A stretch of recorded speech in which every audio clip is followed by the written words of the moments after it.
Si España no existiera, el mundo de hoy no sería el mismo. En el instante en que vi esa única frase, contuve la respiración sin querer.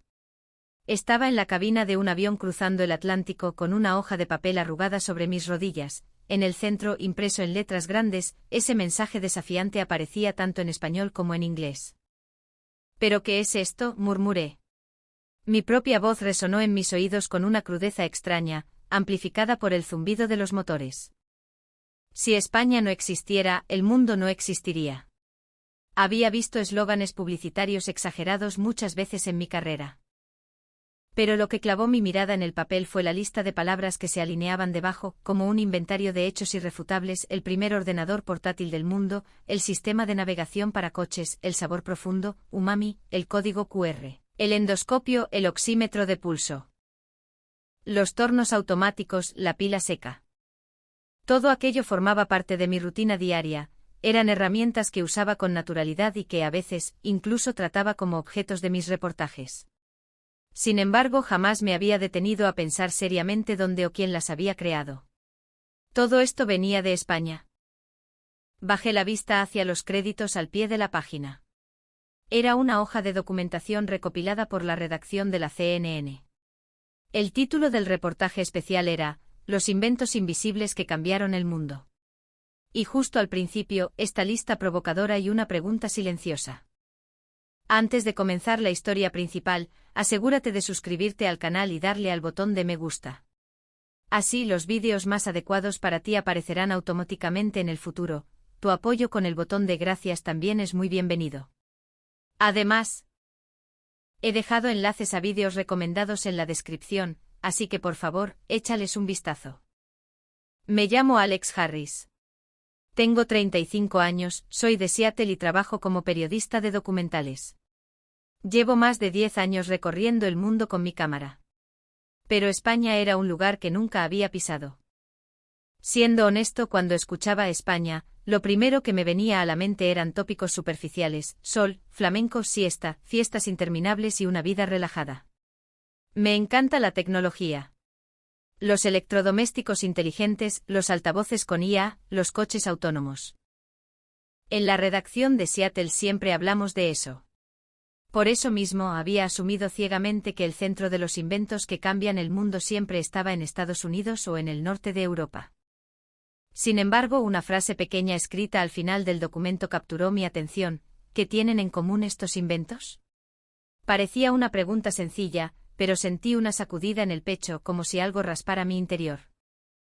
La frase provocadora de si España no existiera y esa pregunta tranquila sobre el denominador común. Tuve la intuición de que ambas cosas estaban conectadas por un hilo invisible.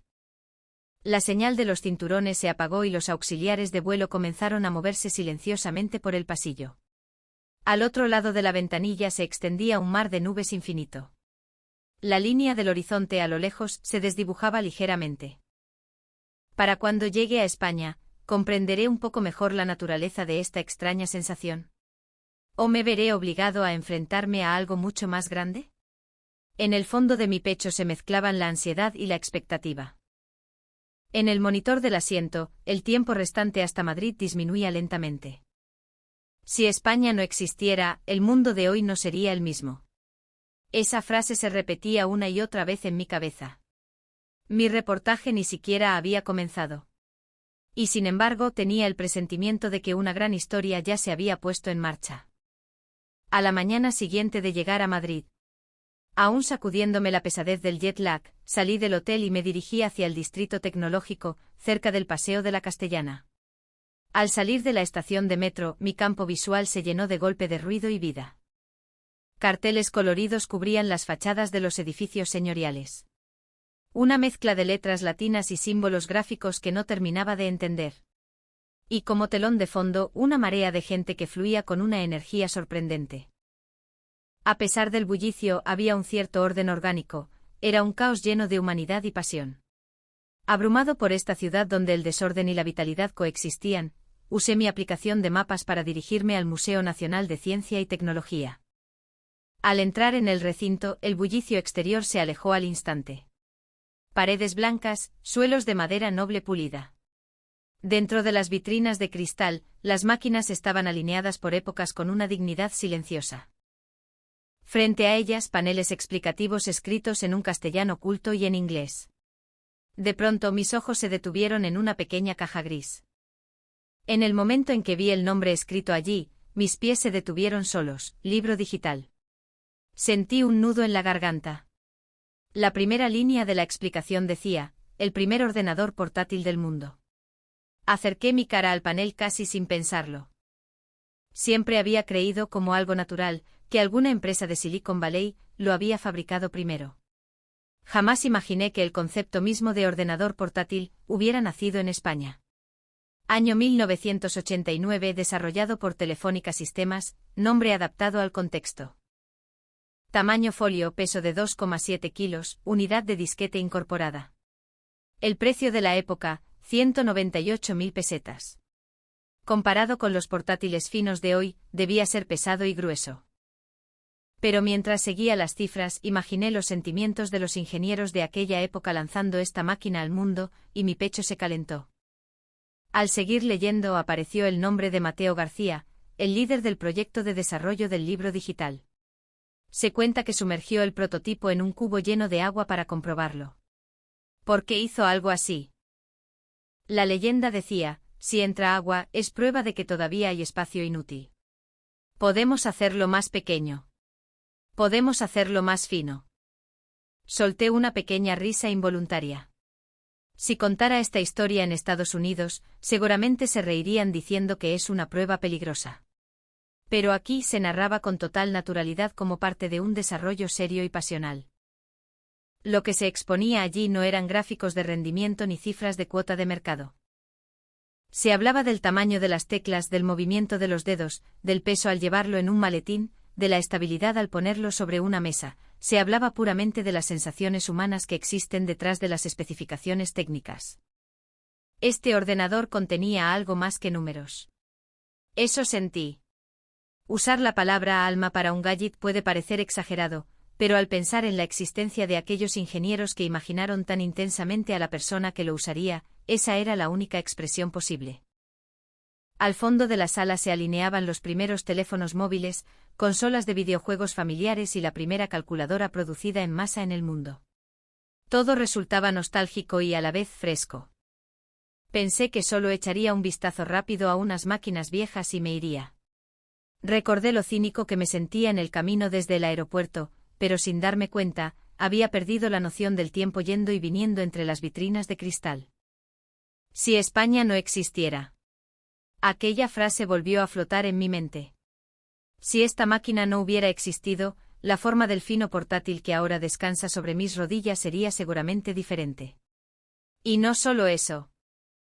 El estilo de trabajo o la forma de vivir, incluso el concepto de teletrabajo podrían haber nacido de otra manera. Esa pequeña caja gris ante mis ojos no era solo un ordenador viejo. Fue un punto de inflexión silencioso que eligió la forma del mundo actual. El murmullo en mi pecho comenzó a crecer poco a poco. A pesar de acabar de llegar a Madrid, las palabras de aquel papel en el avión empezaban a cobrar una realidad tangible. Unos días después decidí alquilar un coche para ir a cubrir una zona rural alejada de la capital. El problema eran las carreteras desconocidas. Desde el momento en que agarré el volante, no pude quitarme de encima la inquietud de que mis sentidos no estaban alineados con el entorno. Las rotondas y los cruces en las antiguas carreteras españolas requerían pequeños cálculos mentales constantes. Incluso esperando en los semáforos, el sudor humedecía mis manos sobre el volante. Lo que me calmó más rápido de lo esperado fue la voz que salía del salpicadero. Al introducir el destino, comenzó a sonar una voz femenina y serena: a 500 metros, manténgase a la derecha. Una y otra vez, al escuchar las indicaciones, me sorprendí. El momento era perfecto. Ni demasiado pronto ni demasiado tarde, justo en el instante en que la ansiedad asomaba en mi rostro, la voz me empujaba suavemente la espalda. Cuando dudaba si entrar en el carril de giro, me decía a la derecha. Después de girar, añadía un amable: continúe por esta vía. Era como si alguien estuviera sentado en el asiento del copiloto, señalando el mapa solo cuando era necesario. Un fragmento del panel que leí en el Museo de Madrid cruzó mi mente. Año 1981, la industria automovilística española desarrolla el electrogiro. El primer sistema de navegación para automóviles del mundo. En aquel entonces el GPS aún no existía para uso civil. Los ingenieros lograron un mecanismo casi de ciencia ficción: medir la dirección y la distancia recorrida del coche con sensores y superponer la posición actual sobre mapas impresos en película translúcida. Mientras conducía pensé, qué rudimentario y a la vez qué audaz. En los 90 otras marcas lanzaron modelos con GPS y guía de voz. Pronto, a la derecha. El destino está adelante. El ingenio para permitir conducir sin apartar la vista de la carretera no se limitaba a la palabra conveniencia. Allí flotaba nítidamente un propósito mucho más humano: la seguridad y la tranquilidad. Cuando conducimos por tierras desconocidas, siempre estamos un poco tensos. ¿Y si me equivoco de giro? ¿Y si molesto al coche de atrás? Esa acumulación de pequeñas ansiedades es la semilla de accidentes y problemas. Quizás el navegador español no buscaba la distancia más corta, sino la guía que generara menos ansiedad. Recordé la aplicación de mapas que uso en Seattle. Es potente, sí. Pero a veces cambia la ruta de golpe o me indica caminos que parecen irreales. Cada vez que eso pasa, dudo entre creer a la app o a la realidad, y mi tensión aumenta. Lo que transmitía el navegador español no era una exhibición de rendimiento, sino imaginación hacia las emociones humanas. ¿Para quién es la tecnología? En el momento en que me hice esa pregunta, la copia que leí en el avión cambió de forma en mi pecho. Si España no existiera, el mundo podría ser más conveniente y moverse más rápido. Pero a cambio el corazón humano estaría mucho más cansado de lo que está ahora. Sentí que una línea fina conectaba el libro digital y el navegador. ¿No existen los inventos españoles para reducir la ansiedad de las personas? Esa hipótesis, aún con contornos borrosos, comenzó a hincharse silenciosamente dentro de mí. En un descanso del reportaje entré por casualidad en una pequeña taberna tradicional y me encontré con un invento inesperado. Al sentarme en la barra, el vapor de un caldo caliente flotó en el interior del local, que olía a madera y a jamón curado. El menú que me sirvieron era sorprendentemente simple: un consomé, pescado a la plancha, aceitunas y pan. Usando la cuchara con torpeza, probé primero el caldo. En ese instante me envolvió una sensación extraña, difícil de poner en palabras. No era salado, ni dulce, ni ácido, ni amargo. Y sin embargo había una especie de profundidad que se extendía por el fondo de mi lengua. Sin pensarlo, mi mano se movió para tomar otro sorbo, y otro más. Es un sabor curioso. Murmuré intrigado, y hablé al cocinero que manejaba las ollas al otro lado de la barra. ¿Qué es esta sensación en este caldo? Es difícil de describir. El cocinero abrió los ojos con sorpresa y luego sonrió con calidez. Eso es el sabor profundo, amigo mío. El umami. Es el quinto gusto que se suma al salado, dulce, ácido y amargo. Es el sabor que reside en la esencia del caldo. El quinto gusto. Debería ser una palabra familiar. En ese momento algo hizo clic en mi cabeza. En Estados Unidos también escucho la palabra umami, cada vez más en los últimos años. Las hamburgueserías tienen umami burgers y los presentadores de programas de comida la usan con naturalidad. Pero para mí, no era más que una imagen borrosa de sabor rico o con cuerpo. Esa noche, al volver al hotel, abrí mi portátil e investigué el origen del umami. Año 1908, el científico español Dr. Alejandro Ibarra, nombre adaptado. Mientras investigaba el caldo de jamón y huesos tradicional, se dio cuenta de que existía un nuevo sabor que no encajaba en los 4 conocidos hasta entonces. Analizó los componentes y tras descubrir que la identidad de ese sabor era el ácido glutámico, lo bautizó como umami, o sabor esencial. Hasta en el sabor hay inventos. Lo dije en voz alta sin querer. Al seguir leyendo, supe que el umami se vuelve exponencialmente más fuerte cuando se superponen múltiples componentes, como los del tomate, el jamón curado o las setas. Incluso el simple hecho de sentir algo delicioso tiene una estructura y una lógica. Desentrañaron eso como ciencia y lo llevaron a las mesas del mundo en forma de condimentos y caldos. Ahí también se filtraba esa forma de trabajar tan española, apasionada pero centrada en el disfrute humano. Incluso ahora que la palabra umami aparece en los menús de restaurantes de todo el mundo, no mucha gente conocerá el nombre del científico que la pronunció por primera vez. Pero aquel caldo que bebí en la taberna estaba indudablemente en la prolongación de ese descubrimiento. Un invento invisible que afirmaba su existencia con rotundidad sobre la lengua. Escribí en mi cuaderno, un sabor no solo para saciar el hambre, sino para relajar el corazón. Diseñarlo, reproducirlo y extenderlo al mundo. Si España no existiera, la cocina mundial podría haberse inclinado hacia sabores más obvios y estridentes.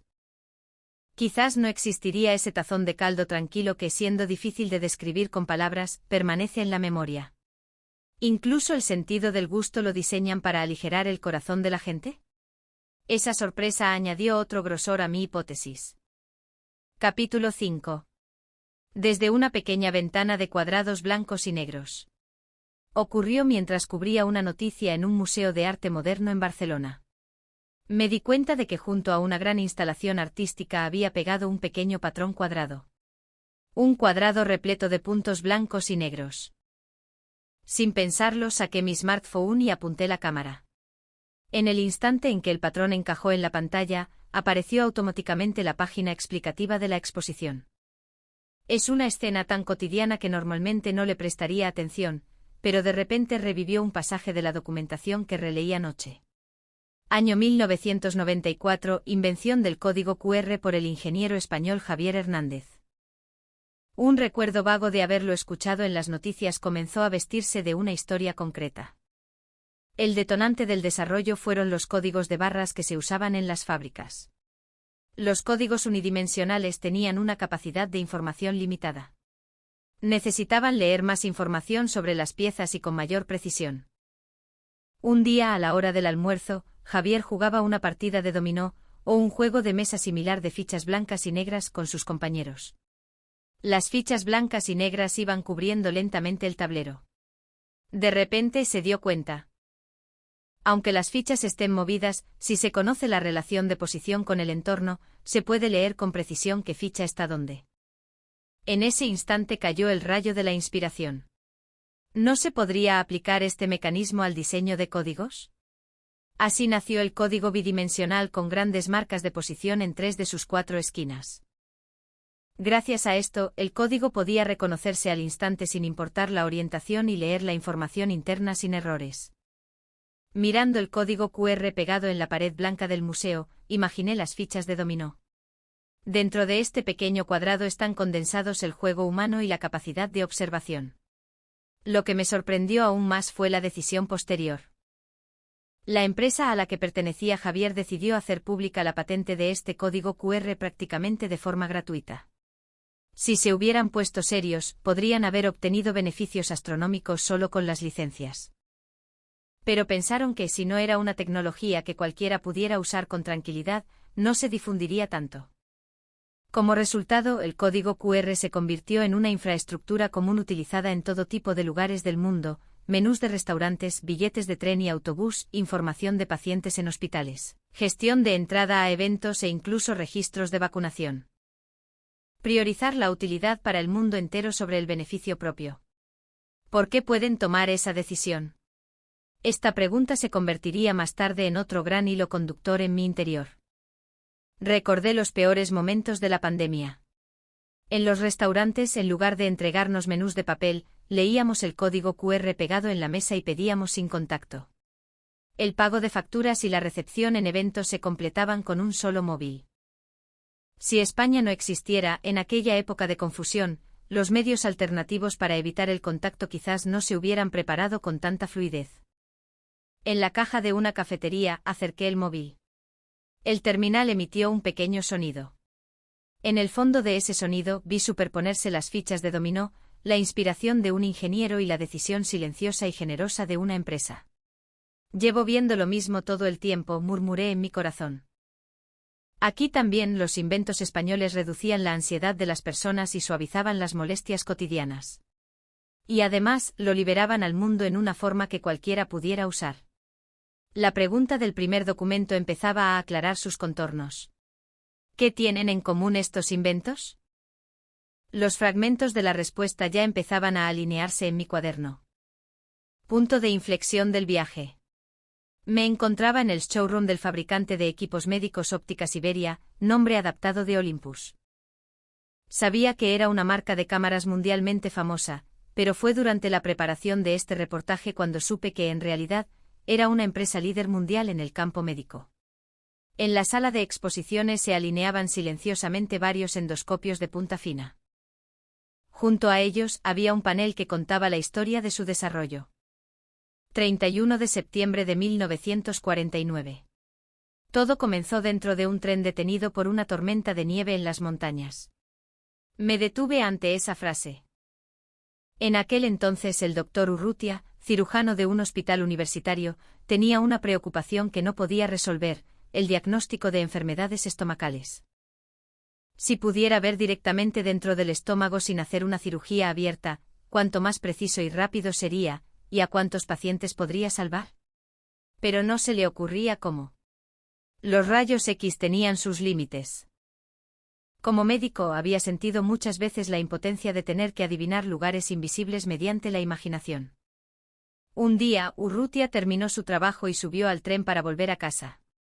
Pero debido a una tormenta repentina, el tren se detuvo y no volvió a moverse.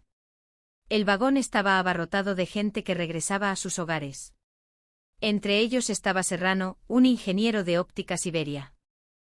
Los dos, que casualmente estaban sentados juntos, empezaron a hablar para matar el tiempo. Pronto el tema pasó a las preocupaciones del médico. ¿No habría alguna forma de ver directamente dentro del estómago?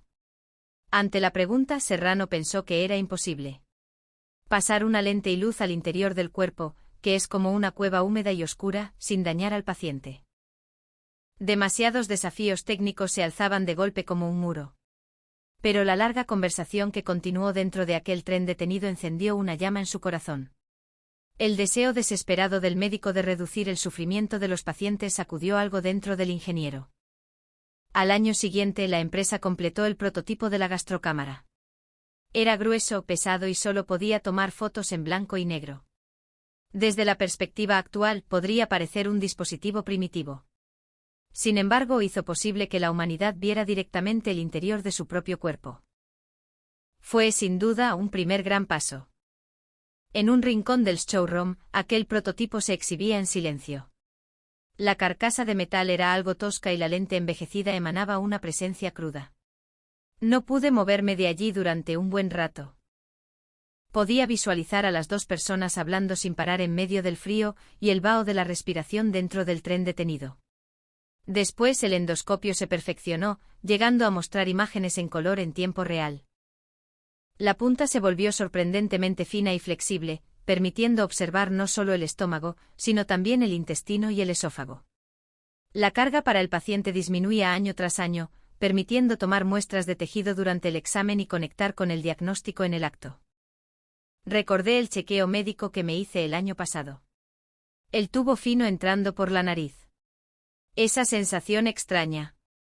Mi interior proyectado nítidamente en el monitor, y el médico diciéndome con voz tranquila mientras miraba la pantalla: no hay ninguna anomalía. El alivio que se extendió por mi pecho en ese instante. Detrás de eso había un vagón de tren detenido por la tormenta y una conversación de una noche. Al pensarlo, un escalofrío recorrió mi espalda. Aquí también el invento español comienza con un deseo humano desesperado. Antes que la tecnología, existe una emoción parecida a una plegaria: ojalá fuera así. Para que no duela. Para que no dé miedo. Para encontrarlo antes de que sea demasiado tarde. Si España no existiera, la difusión de los exámenes endoscópicos podría haberse retrasado mucho más.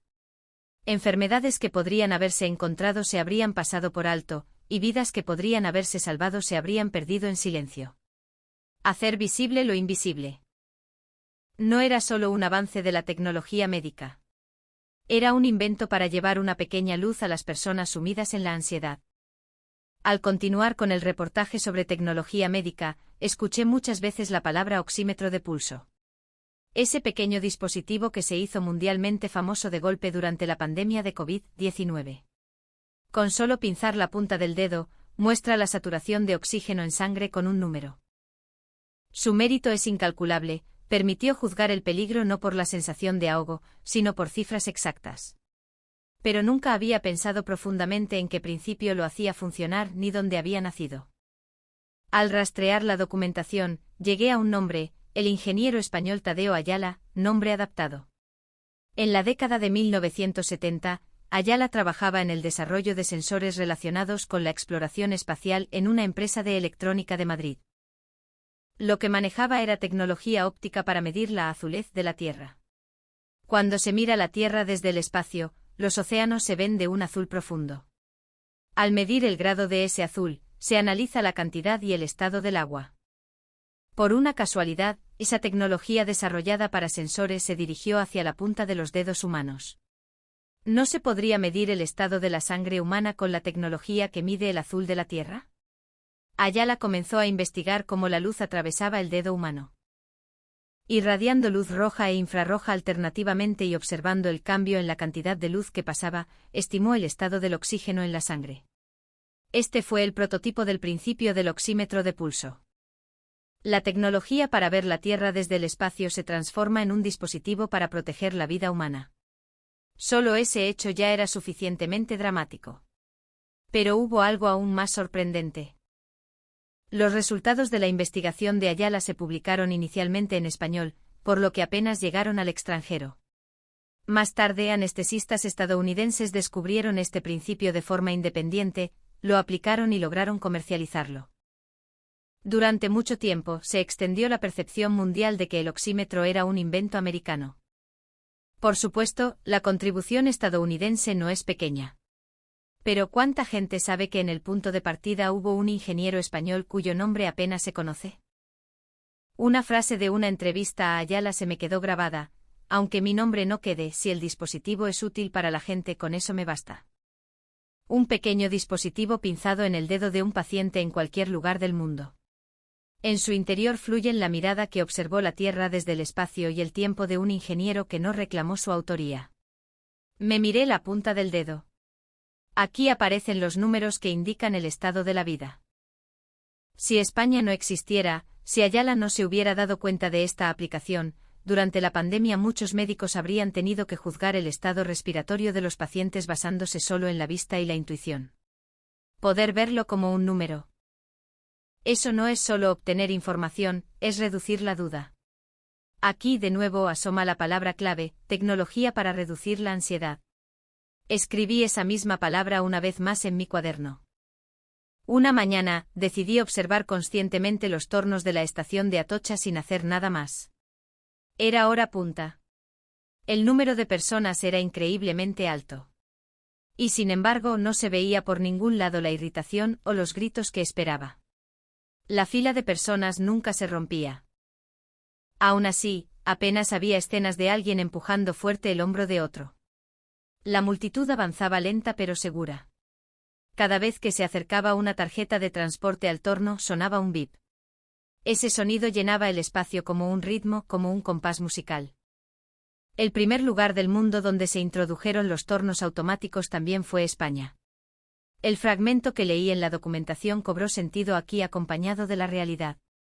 En los años 60, la aglomeración de viajeros en las grandes ciudades españolas ya era un problema social. Los empleados picaban los billetes uno a uno con tenacillas. Esa velocidad tenía un límite y en los andenes y las entradas se formaban tumultos de empujones. No era raro que hubiera heridos. Quien intentó cambiar esa situación fue una empresa con sede en el País Vasco, Ingeniería del Norte, Adaptación de Omron. Intentaron crear un sistema de acceso que no detuviera el flujo de personas, aplicando la tecnología cultivada en cajas registradoras de grandes almacenes y control de semáforos. Lo que buscaban no era una máquina que leyera billetes. Era una máquina que leyera el ritmo humano. En 1992, en la Expo de Sevilla, se introdujeron tornos automáticos a gran escala. Al principio hubo mucha confusión. Gente gritando a máquinas que se tragaban el billete y no lo devolvían. Gente intentando meter billetes arrugados a la fuerza. Pero los desarrolladores siguieron allí, a pie de cañón. Explicaron el uso una y otra vez junto con el personal de la estación, y la máquina también se mejoró repetidamente observando el comportamiento humano. La tecnología no tiene sentido si solo se coloca ahí. Solo se convierte en parte de la sociedad cuando se acurruca junto a las personas. Esa actitud se desplegaba ahora ante mis ojos creando un caos silencioso y ordenado. Con el tiempo aparecieron las tarjetas inteligentes. Ya ni siquiera hacía falta pasar el billete, bastaba con acercar la cartera o el móvil. Y más recientemente han comenzado las pruebas con códigos QR y reconocimiento facial. No es solo para aumentar la velocidad. Es una evolución para ofrecer tranquilidad sin contacto.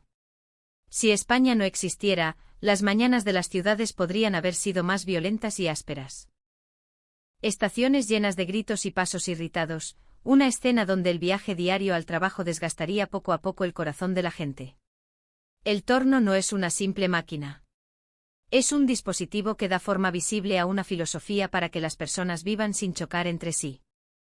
Mientras veía alejarse las espaldas de la gente cruzando los tornos, añadí otra frase a mi cuaderno: los inventos españoles no aumentan la velocidad del mundo, sino que reducen su fricción. Cuando el viaje se acercaba a su fin, de repente me vino a la mente la pila seca. Linternas, mandos a distancia, luces de emergencia, equipos médicos. Todo el mundo las conoce, pero casi nadie es consciente de su existencia en el día a día. Si las pilas desaparecieran del mundo, ¿cuántas herramientas se quedarían en silencio? Al profundizar en la documentación, supe que también allí estaba grabado un nombre español. Yago Yáñez, adaptación de Yay, un relojero artesano del norte de España. En la década de 1880, las baterías importadas tenían fugas de líquido con facilidad y corroían el interior de los relojes de precisión. Yáñez estaba preocupado por eso. A este paso, los relojes valiosos se arruinarían. Entonces tendría que hacer la pila él mismo. Aprendió los principios de las baterías de forma autodidacta y se desafió a desarrollar una estructura que evitara las fugas y suministrara energía de forma estable. Finalmente, en 1887, logró fabricar el prototipo de la pila seca antes que nadie en el mundo. A nivel global, se conoce al alemán Gassner como el inventor de la pila seca. Pero existen documentos nacionales que prueban que la pila de Yáñez ya estaba completa 7 años antes de que Gassner solicitara la patente. Aún así, Yáñez no la patentó. En la España de aquella época, el concepto de proteger la propiedad intelectual aún no había calado en la gente común. Pero sobre todo se dice que él mismo no tenía la idea de monopolizar el invento. Como resultado, su nombre no se extendió por el mundo. No apareció en los libros de texto ni fue presentado como un gran hombre en la historia. Pero su tecnología estaba viva, sin duda. Se dice que los sismógrafos que la Universidad de Madrid presentó en una exposición universal de la época usaban las pilas de Yáñez. Aunque nadie lo evalúe, aunque el mundo no recuerde su nombre, los inventos que sostienen el mundo siguen funcionando silenciosamente como una parte natural de la vida. Saqué la linterna que llevaba en mi kit de emergencia. Puse la pila que salió de dentro en la palma de mi mano. El brillo metálico y el logo impreso me resultaban familiares. Pero ahora sentía que tenía un peso completamente diferente. Si España no existiera, si Yáñez hubiera pensado que solo tenía que proteger los relojes de su propia tienda, la historia de las pilas seguramente habría tomado una forma diferente. Aquí también emerge una faceta de la cultura de invención española: priorizar ser útil sobre el honor. El nombre no queda, pero ese invento sigue reduciendo suavemente la ansiedad de las personas en algún lugar del mundo. Visto así, aunque cada una parece una historia pequeña, su acumulación es inmensa. La pila seca no es solo una fuente de energía. Es una pequeña promesa que entrega la tranquilidad de que se hará la luz en medio de la oscuridad. La noche que terminé todas las entrevistas, me senté junto a la ventana del hotel y con la maleta abierta, contemplé distraídamente la vista nocturna de Madrid. Las luces de los trenes se deslizaban silenciosamente entre los rascacielos. En cada una de esas pequeñas luces, reside la vida de alguien. La frase que leí por primera vez en el avión volvió a mi mente: si España no existiera, el mundo de hoy no sería el mismo. Al principio pensé que era una exageración publicitaria. Pero ahora, ese significado se asienta en mi pecho con un peso totalmente distinto. El libro digital, el primer portátil del mundo, no se hizo para una guerra de especificaciones, sino para que alguien, en algún lugar, pudiera trabajar o crear a gusto. El navegador buscaba una guía para conducir con tranquilidad, más que la ruta más corta, para reducir la ansiedad del viajero perdido. El umami no era solo un gusto, sino una satisfacción silenciosa para relajar el corazón, desentrañada científicamente y extendida a las mesas del mundo. El código QR priorizó la conveniencia global sobre el beneficio de la propia empresa, liberándose como una tecnología que cualquiera pudiera usar. El endoscopio comenzó con el deseo de un médico en un tren detenido por la tormenta y se convirtió en la tecnología para llevar luz al interior del cuerpo humano. El oxímetro de pulso, la tecnología para medir la Tierra desde el espacio, se alojó en la punta del dedo humano, convirtiéndose en el dispositivo que avisa de la línea crítica de innumerables vidas. Los tornos automáticos, máquinas creadas para no detener el flujo humano, que eliminaron los gritos y la irritación de las mañanas urbanas y crearon un ritmo sereno. La pila seca, el ingenio de un relojero poco conocido, sigue iluminando hoy la oscuridad en todo el mundo. Historias que parecían inconexas ahora se ven unidas por una sola línea. Los inventos españoles tenían un eje común. Ese eje es reducir la ansiedad de las personas. Aliviar aunque sea un poco el dolor de alguien. Hacer que cada día sea un poco más ligero. Estados Unidos es el país de la libertad. En nombre de la competencia, la tecnología evoluciona aceleradamente y, a veces, reescribe las reglas del mundo. Eso sin duda ha hecho este mundo más fuerte y rápido. Pero los inventos que encontré en España eran un poco diferentes. Lo que miran no es tanto el mundo entero como a ese alguien que tienen delante. Alguien cuyo nombre no conocen. Alguien cuya cara no han visto. Para que ese alguien en algún lugar no tenga problemas, no tenga miedo, no pase vergüenza, no termine agotado. Para eso pulen la tecnología con una delicadeza que roza la obsesión. Por eso los inventos españoles a menudo pasan desapercibidos. No hay publicidad llamativa ni gran autoafirmación. Cuando te das cuenta, se han fundido en los cimientos del mundo como una existencia demasiado natural. Si España no existiera. Me lo pregunté a mí mismo en silencio una vez más. Seguramente en el mundo seguiría habiendo Internet, teléfonos inteligentes e inteligencia artificial, igual que ahora. Si solo tomáramos la apariencia, podría extenderse un mundo similar. Pero su interior, el peso de cada día en el corazón de las personas, habría sido completamente diferente. En las estaciones de la mañana volarían los gritos, en los hospitales más gente seguiría soportando una ansiedad indefinida, y en las mesas, sabores insatisfactorios proyectarían una sombra en el alma. Incorporar la compasión y el afecto en el diseño. Esa idea es, quizás, el mayor invento invisible que España ha estado enviando al mundo. Cerré la cremallera de mi maleta y cogí mi smartphone. En la pantalla se alineaban los iconos de innumerables aplicaciones. En cada una de ellas seguramente se esconde en algún lugar la tecnología española. Al transmitir emociones con emojis, al confirmar la ruta con la app de navegación, al pagar con un código QR, al mirar los resultados de un chequeo médico. En el reverso de todo eso, está España. Al pensarlo, el smartphone se asentó en mi mano con un peso diferente al habitual. Si Estados Unidos es el país de la libertad, España es el país de la humanidad. De repente me vino esa palabra. No era un eslogan que alguien me hubiera enseñado ni una frase cogida de algún anuncio. Era una palabra que había tomado forma naturalmente a partir de las sensaciones que se habían acumulado en algún lugar de mi corazón al ver con mis propios ojos y escuchar con mis propios oídos durante estas semanas. Si España no existiera, el mundo de hoy no sería el mismo. Aquella única línea que al principio solo me pareció provocadora, ahora caía en mi pecho como una verdad silenciosa. Un mundo diferente solo en la forma podría haber existido. Pero un mundo diseñado bajo la premisa de reducir la ansiedad humana no habría nacido sin España. Abrí el ordenador y escribí la última línea de la narración que acompañaría al final del documental. Si España no existiera, tu día de hoy seguramente habría tenido un peso diferente al que tiene ahora. Mientras miraba esa frase, solté un pequeño suspiro. Vuelvo a Estados Unidos, pero a partir de ahora, cada vez que toque un invento discreto en cualquier lugar del mundo, seguramente recordaré el reportaje de estos días. Y si me encuentro con una escena donde alguien mira una máquina con ansiedad, pensaré sin duda esto: en el reverso de eso, seguramente se esconde la compasión de alguien. Finalmente murmuré suavemente en mi corazón dirigiéndome a los espectadores al otro lado de la pantalla. Si esta historia sirve para que mires los inventos invisibles que te rodean con unos ojos un poco diferentes, no habrá mayor alegría para mí. ¿Qué os ha parecido el vídeo de hoy? Por favor, contadme vuestras valiosas opiniones e impresiones en los comentarios.